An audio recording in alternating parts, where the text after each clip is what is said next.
बलभद्र की बहन सुभद्रा जी जगत के नाथ जगन्नाथ मामा के घर सरसपुर 20 जून को पहुंचने वाले हैं। सरसपुर पाषाणसेरी रणछोड़ मंदिर जगन्नाथ मंदिर के समीप रणछोड़ मंदिर ट्रस्ट भगवान जगन्नाथ के आगता स्वागत तैयारी में लग चुके हैं। जगन्नाथ की 146वीं रथ यात्रा और मामेरा रस्म के बारे में जानकारी देते हुए बताया गया है कि नरसिंहदास जी और दोनों सरसपुर मंदिर रणछोड़ जी के मंदिर एक ही गुरु के दोनों भाई थे, जिसकी खास रिपोर्ट। भला भगत की जगह रणछोड़ जी मंदिर कहा जाता है, ना निवासन शेरी। आप अभी भी गांव में पूछेंगे तो राम जी की इच्छा से सब यही बताएंगे कि मोसाड़ जो है असली यही है। भगवान के मामा का जो घर है वो असली यही है और इसके पीछे સરસપુરમાં લેવામાં આવ્યો હતો। ત્યારબાદ આ મંદિરથી મોસાળાની પ્રથા આ રણછોડજી મંદિરથી શરૂ થઈ હતી।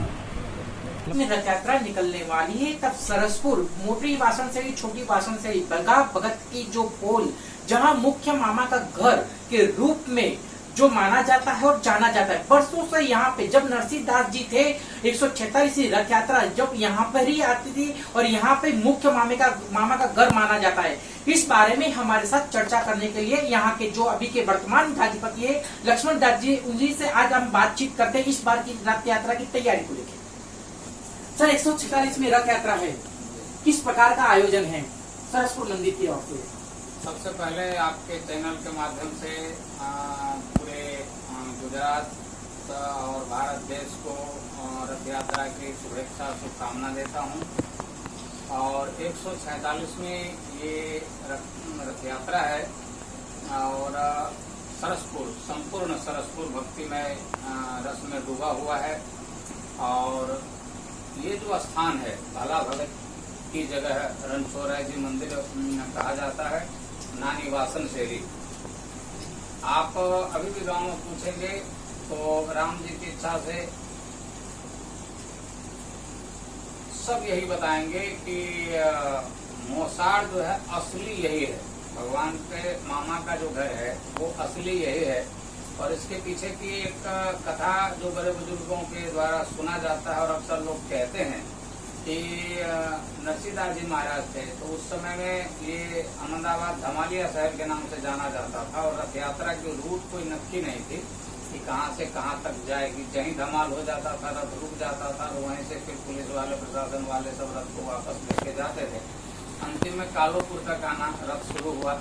उसके बाद गुरुजी ने नरसिंहदास जी महाराज जी से प्रार्थना किया कि जिस तरह से जगन्नाथपुरी उड़ीसा में भगवान मामा के घर और मौसी के घर जाते हैं, मोसाड़ की स्थापना है वहाँ, तो उसी प्रकार से अहमदाबाद में भी मोसाड़ की स्थापना हो। ये कितने साल पहले की बात है जो आपने बताया कि ये थोड़ा साल बताइए? 125 वर्ष के आसपास में हुआ होगा कि जो मामा के घर तक मोसाड़ जगन्नाथ की जो एक पुरी में जो मासी का घर है तो मामा का घर होना चाहिए, यहाँ भी हो। तो नरसिंहदास जी महाराज कहे कि कहाँ हो, तो बोले सरसपुर में हो। और बोले सरसपुर रथ को लाते लाते, उस समय क्या पब्लिक ज्यादा जुड़ती नहीं थी, नागा साधुओं का अखाड़ा होता था, वही सब रथ को लाते थे कहते थे, इस तरह की व्यवस्था थी। तो और यहाँ से जहाँ से भी रथ रुकती थी वहाँ से वापस जाने के बाद पुनः सबका भोजन जो है जगन्नाथ मंदिर में ही होता था। तो राम जी की इच्छा से गुरुजी ने जब उनसे निवेदन किया तो नरसिंहदास जी महाराज ने कहा कि सरसपुर रथ ले जाएंगे तो लौटने में देरी हो जाएगी, तो भोजन प्रसाद की व्यवस्था कैसे होगी। तो गुरुजी ने भोजन प्रसाद की व्यवस्था का संपूर्ण जिम्मेदारी लिया कि आप सरसपुर तक रथ लाइए और भोजन प्रसादी की जो भी जिम्मेदारी होगी दक्षिणा आदि की वो सब जिम्मेदारी मैं निभाऊंगा। और इस तरह से सरसपुर में मोसाड़ की स्थापना हुई। और दूसरे वर्ष जैसा कि उस समय में नियम था कि साधु संत ही रसोई बनाते थे, साधु संत ही पिरसते थे, क्योंकि संतों में वो पैंट शर्ट वाले को खड़े खड़े मतलब उनसे निवेदन किया गया कि जब भगवान का रथ आ जाता है तो भगवान का आप स्वागत कर दिया करें और पूजन विधि कर लिया करें और बाकी का जो भी कामकाज है, जो भी जिम्मेदारियां हैं साधु संतों का, निशान का, अखाड़ा का, ये सारी व्यवस्था हम संभाल लेते हैं। तो असली व्यवस्था तो ये थी भरत जी ने चौपाई लिखा है कि सिर भरी चलिए उचित अस मोरा सबते सेवक धर्म कठोरा। तो सबसे कठिन सेवा का धर्म है, और जो सेवा का धर्म गुरु जी ने स्वीकार किया। और नरसिंह व्यास जी महाराज यहाँ बैठ करके भोजन प्रसाद लेते थे, और ये परंपरा अभी भी जारी है राम जी की इच्छा से। रामेश्वर दास जी महाराज जब गादीपति थे, तब जब वो व्हील चेयर पे चलते थे, तब भी बाहर बैठ करके मांग करके प्रसाद लाओ, मैं भोजन करूंगा, भोजन किए बिना यहाँ से जाऊंगा नहीं। जब जगन्नाथ महाराज जी जगन्नाथ के मंदिर से चलकर जब मामा के घर यानी मोसाड़ में 1.25 साल तो पहले ये एक परंपरा चालू हुई, और उसके बाद यहाँ पर ही मुख्य यहाँ पे ये मामा का घर कहलाया जाता है। अच्छा, ये फिर मामेरा की जो रस्म है कि मामा के द्वारा जिस तरह भगवान को एक स्वागत किया जाता है, जिस तरह का भेंट होगा, ये रस्म के बारे में बताइए कि इस रस्म की एकदम इच्छा किस तरह का चालू हुआ? ये सबसे पहले कौन थे करने वाले? मामेरा जो है एक गुजरात की एक वर्ड है, गुजराती भाषा है जो, और ये हमारे पूरे भारत में संस्कृति है कि जब बेटियां आती हैं मायके तो उनको खाली नहीं भेजा जाता, तो उनको कुछ जो भेंट अर्पण करते हैं उसको ही मामेरा कहते हैं। मामेरा वैसे शादी में होती है राम जी की इच्छा से, लेकिन यहाँ उनकी सुभद्रा जी की शादी तो नहीं हो रही है, शादीशुदा पहले से ही है, तो घूमने आए थे। ये मामेरा शब्द ही गलत है। उनको भेंट देते हैं, उनको स्वागत करते हैं, सम्मान करते। बेटी हमारे घर आई है, बहन हमारे घर आई है, तो वो खाली हाथ नहीं जाएगा। उसके आंचल में वो खोइछा बोलते हैं, उसको भरा जाता है, उसमें सोना चांदी अनाज वगैरह ये सब हमारी भारतीय संस्कृति जो है उसकी परंपरा है। आज भी 1 सप्ताह पहले, वो मैं नाम भूल गया हूँ, जो रामानंद सागर जी के रामायण में सीरियल में जो सीता जी बनी थी, तो वो अभी मिथिला गई थी, दीपिका जी। तो जो मिथिला गई थी, तो मिथिला के वासियों ने उनको घेरा कि नहीं आप सीता जी हैं, आप यहाँ आई हैं तो खाली कैसे जाएंगे, इसलिए उनको भी वही सम्मान दिया गया था जिसको आज मामेरा कहा जाता है। देखने जाएगा जो मामा और एक भांजे के जो परंपरा है, उसी रिश्ते से यहाँ पे गुजरात में भी शुरुआत हुई। अच्छा, ये पर मुख्य मेरा सवाल वही है कि जिस तरह यहाँ पे इस बार भी जिस तरह का मामेरा करेंगे, अपने भांजे को जिस तरह दिया जाएगा, फिर सौगात जो दिया जाएगा, तो ये जो परंपरा सबसे पहले शुरुआत किसने की मामेरा की? कि इसी निज मंदिर यहाँ से शुरू हुई थी ये जो मंदिर है, तो मंदिर के बारे में बताइए। किसी को पता ही नहीं है कि मामेरा किसने शुरू किया और कब शुरू हो गया अचानक, तो वो धीरे धीरे बढ़ते जा रहा है राम जी, किसी को पता भी नहीं चलता था। अभी वर्तमान में जिसको मोसाड़ कहा जाता है, मैं दावे के साथ कह सकता हूँ कि सरसपुर के लोग भी वहाँ दर्शन करने नहीं जाते थे, किसी को पता ही नहीं था। जो वो मंदिर है, हाँ, सब यहीं आते थे। वो मंदिर कितना जूना? उसके इतिहास के बारे में मुझे बहुत ज्यादा जानकारी नहीं है उस मंदिर के। हाँ, लेकिन इसके बारे में कहा जाता है कि 250 वर्ष से भी अधिक पुरानी ये जगह है, और स्वयंभू रणछोड़ जी हैं, यहीं इसी स्थान से वो प्रकट हुए हैं और उनकी यहाँ स्थापना हुई है। और हर प्रकार की सेवा, हमारे दादा गुरु जी थे, उसके बाद गुरु जी आए, तो उस समय से भला भगत उन्हीं को कहा जाता है, और उन्हीं के नाम से आप देखेंगे तो अब तो गूगल वाले भी बताते हैं, ये जो रथ यात्रा का रूट है कालोपुर ब्रिज से लेकर के कोटलिया तक, वो गुरु जी के नाम से किया गया है। ये जो चौक है वो भी गुरु जी के नाम से चौक किया गया, वाजवदास जी महाराज जी के नाम से चौक भी है और मार्ग भी है। तो ये एक गुजरात की जो प्रशासन उस समय में थी, उन सब के द्वारा ये सप्रेम भेंट है गुरु जी के शरीर पूरा होने के बाद में, उनके मृत्यु होने के बाद में, कि उनके नाम से इस मार्ग को मतलब नामकरण किया जाए। और उन लोगों ने बड़े धूमधाम से नामकरण किया था, तब तक यही था। और जैसा कि अभी देखा जाता है कि हर चीज में कंपटीशन हो।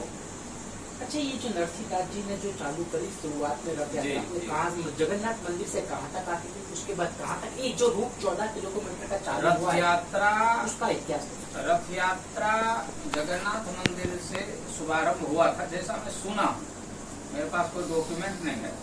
तो रथ यात्रा निकलती थी वहाँ से, रूट फिक्स नहीं होता था, और जितना ज्यादा वो घूम सके उतना ज्यादा घुमाया जाता था। और बाद में फिर रूट जो है सो इस तरफ की हुई पूर्व दिशा की ओर रथ था, और वो धीरे धीरे बढ़ते बढ़ते बढ़ते बढ़ते कालोपुर तक आए। कालोपुर के बाद में गुरु जी ने संपर्क किया, और वहाँ कुछ दिन रह चुके थे, जगन्नाथ मंदिर में सेवा कर चुके थे, तो उनके प्रति बड़ी निष्ठा थी। और जब तक गुरु जी थे तो अहमदाबाद में जितने भी बड़े बड़े महामंडलेश्वर जगत गुरु सब थे, वो सब संध्या का भोजन यही करने के लिए आते थे। इतना प्रेम था, इतना भाव था गुरु जी के पास में। 10 बजे दिन में रेलवे स्टेशन पे चले जाते थे, वहाँ जितने भी साधु संत गरीब मिलते थे उस सबको बुला करके लाते थे, और अपने हाथ से बना के 12 महीना हर रोज उनकी सेवा करते थे और उनको भोजन कराते थे। वो परंपरा सेवा के नाम से, जैसे स्वामीनारायण धर्म है तो उसमें जो प्रकट ब्रह्म स्वरूप राम जी की इच्छा से थे प्रमुख स्वामी जी महाराज, वो बगदाना वाले बाबा सीताराम, पालिताना वाले लक्ष्मण दास जी महाराज, कलोर वाले गोपाल दास जी महाराज, ये सब एक मुट्ठी थे। नरसिंहदास जी महाराज, ये सब एक थाली में पाने भोजन करने वाले लोग थे। तो इन सब के सहायता से सारा अरेंजमेंट हुआ, और सभी साधु संतों के भगवान से भी ऊपर दर्जा साधु संतों का दिया गया है।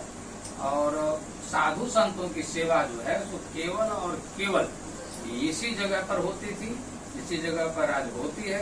अब तो बहुत सारे लोग करने लगे हैं कंपटीशन में, या हो सकता है इसको डैमेज कर, चाहे जो भी कारण हो, उससे कोई लेना देना नहीं है। लेकिन फिर भी जो हमारी परंपरा थी उस परंपरा को निभा रहे हैं। तो इस और बार असली जगन्नाथ 146 में जो है उस पर आपके जो गुरु जी की परंपरा उसको जारी रखते हुए इस बार भी किस प्रकार का आयोजन है?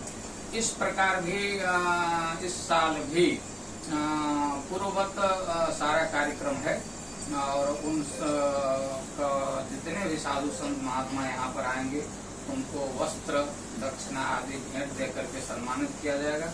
अमावस को भंडारा होता है सुबह में बाल भोग के साथ में, और बाल भोग करके तब भगवान के साथ में सारे साधु संत जगन्नाथ मंदिर पहुँचते हैं। उस दिन निज घर को भगवान पहुँचते हैं। फिर मामा पक्ष के कहने से कि वहाँ मौसाड़ पक्ष के लोग बड़े दुखी हैं, भगवान मेरे घर आए और बीमार पड़ गए, एक बार अपना स्वस्थ चेहरा दर्शन देने के लिए आप हमारे घर पधारिए। इसलिए फिर 20 को भगवान दोबारा नगर यात्रा पे निकलते हैं, जिसको हम सब रथ यात्रा कहते हैं। तो वो 18 तारीख के अमावस को भगवान पूर्णतः स्वस्थ हो जाते हैं, आंख का पट्टा उनका खुल जाता है। और उसी उपलक्ष्य में कि मेरा भांजा सही हो गया है, तो उस प्रसन्न में साधु संतों को, ब्राह्मणों को बुला करके, गरीबों को बुला करके भोजन कराया जाता है, दान दक्षिणा दिया जाता है। और ये परंपरा आज भी निभाई जाती है, जो आने वाले 18 तारीख को अमावस है, और उस दिन इस कार्य को किया जाएगा। सुबह 8 से 10:30 के बीच में सारे साधु संत महात्मा यहाँ आएंगे, उन सबको भोजन कराया जाएगा, धोती वस्त्र आदि दान दक्षिणा जो भी उनका व्यवहार है हमारे समाज का, उस तरह से व्यवहार किया जाएगा। और फिर यहाँ से हम सब साथ में जगन्नाथ मंदिर जाएंगे, और वहाँ भगवान पहुँचेंगे, और फिर वहाँ भंडारा होगा दोपहर को, वहाँ भी साधु संत भोजन करेंगे, हम सब भी प्रसाद लेंगे, और पुनः आमंत्रण देंगे भगवान को कि आप पुनः दोबारा आए। अच्छा, ऐसा जानना मिला है कि कुछ लोग आपको यहाँ पे जगन्नाथ, जब भगवान जगत का नाथ यहाँ पे आता है यात्रा, और आपको आज भी कुछ लोग मामा के रूप में जानते हैं, पहचानते हैं, मामा कहते, क्या है? मामा के रूप में जानते हैं। राम जी की इच्छा से मैं एक छोटी सी घटना बताना चाहूंगा। सरस्वती पूजन का एक कार्यक्रम था नवाबाड़न में, हनुमान जी का एक मंदिर था, वहाँ रखे थे। वहाँ साउंड सिस्टम जो था एक मुस्लिम का था, वो बड़ी लंबी लंबी दाढ़ी, लगभग 80-85 वर्ष के वो होंगे। अभी वो हैं या नहीं मुझे पता नहीं।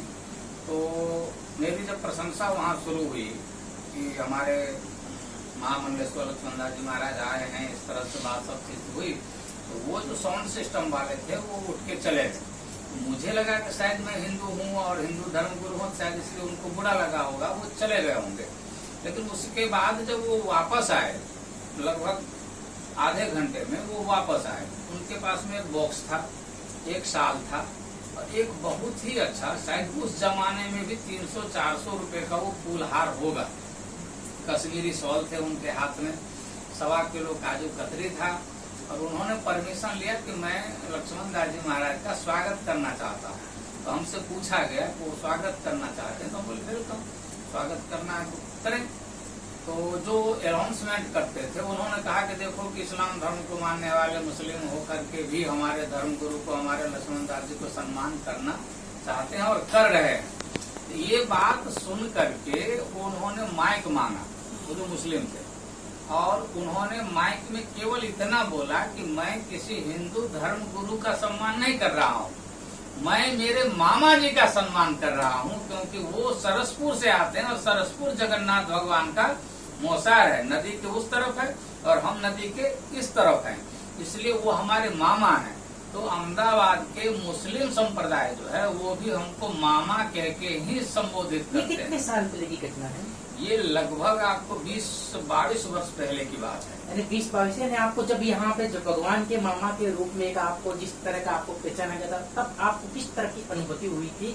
और अब जो इस बार आपके मामा के घर पे आ रहे, तो आपकी तैयारी के बारे में बताओ, इस बार आपका किस प्रकार का आयोजन? हमारा जो व्यक्तित्व रहा है, हमारी जो बात रही है, जीवन शैली रही है, उसमें चाहे वो भारतीय जनता पार्टी हो या कांग्रेस हो या शिवसेना हो या विश्व हिंदू परिषद हो या बजरंग दल हो या कोई भी हो, ऐसी कोई संस्था या पार्टी नहीं है जो मुझे सम्मानित नहीं करती है और वो मुझे बुलाती है।